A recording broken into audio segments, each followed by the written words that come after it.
राम राम, बहुत स्वागत है आप सभी का। आप देख रहे हैं इंडिया न्यूज हरियाणा। आपके साथ मैं हूं मनीषा शर्मा। कृत्रिम बुद्धिमत्ता यानी कि एआई की मदद से जहां एक तरफ घंटों की जांच रिपोर्ट कुछ समय में मिल रही है, तो वहीं चिकित्सक कहीं से भी मरीज को परामर्श दे रहे हैं। साथ ही साथ आसानी से जटिल रोगों की पहचान भी हो रही है। एक रिपोर्ट आप देखिए।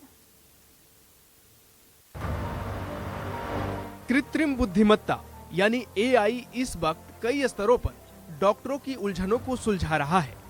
इस तकनीक से रोग की तह तक जाने में लगने वाला समय काफी कम हो गया है। साथ ही दूर दराज के मरीजों को चिकित्सीय परामर्श देने में भी सहूलियत मिली है। इस दौरान जटिल रोगों की समय पर पहचान करना बहुत ही आसान हो गया है।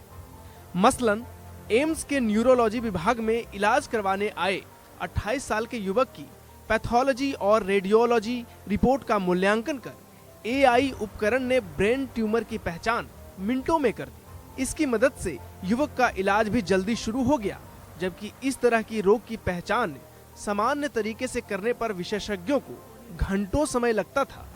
वहीं नॉर्थ ईस्ट के छोटे से गांव में सर्वाइकल कैंसर के शुरुआती लक्षणों से जूझ रही 27 साल की महिला की पहचान उसके गांव में ही हो गई। गांव की आशा वर्कर ने महिला को हुई परेशानी के बाद एक फोटो खींचकर पोर्टेबल प्लोपस्कोप पर अपलोड किया। यह फोटो एम्स दिल्ली के स्त्री एवं प्रसूति रोग विभाग के डॉक्टरों ने देखी और मूल्यांकन कर मरीज को सलाह दी।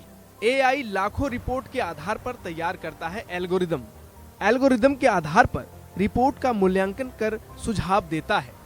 डॉक्टर एआई आधारित रिपोर्ट को समझ सकते हैं। एआई उपकरण को अपग्रेड किया जा सकता है। एआई उपकरण डॉक्टरों का समय बचा रहा है।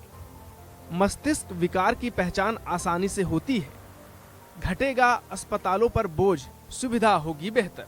विशेषज्ञों के अनुसार एआई लाखों रिपोर्ट के आधार पर एक एल्गोरिदम तैयार करता है। उसी के आधार पर वह रिपोर्ट का मूल्यांकन कर अपना सुझाव देता है। डॉक्टर अपने अनुभव और कौशल के आधार पर उस एआई आधारित रिपोर्ट को समझ सकते हैं।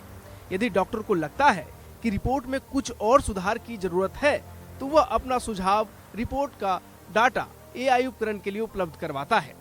इसके आधार पर एआई उपकरण को अपग्रेड किया जा सकता है। विशेषज्ञों का कहना है कि एआई उपकरण डॉक्टरों का समय बचा रहा है। इससे बड़ी संख्या में उन लोगों को भी चिकित्सा परामर्श मिल पाया है जो पहले इंतजार की श्रेणी में थे।